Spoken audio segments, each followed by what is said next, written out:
আমার 6 মাস বয়সের গাছে কত সুন্দর সব রকম ফুল ফল। এই ফুলটা কাল ফুটবে। এইটা 3 দিন 4 দিন হয়ে গেল ফোটা, ফলটা দাঁড়িয়ে গেছে। এটা প্রায় পেকে এসেছে।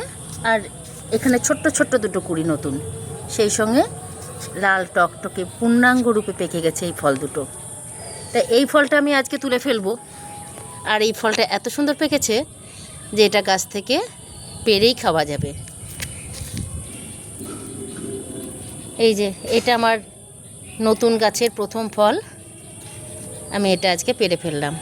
কত সুন্দর রঙটা হয়েছে দেখো, হাতের পাতা ভর্তি ফলটার সাইজ। এখানে আরও একটা ফল, এটাও পেরে ফেলব। আর গাছে এই ফলগুলো 2 দিন বাদে পেকে যাবে। আর এই দেখো এখানেও রেডি আছে ফল। এইগুলো আমি ঢাকা দিয়ে রেখেছি, না হলে পাখি খেয়ে নেবে। এই দেখো লাল টুকটুকে ফল, এগুলো 1 দিন 2 দিনের মধ্যেই পেরে ফেলবো। কত ফল!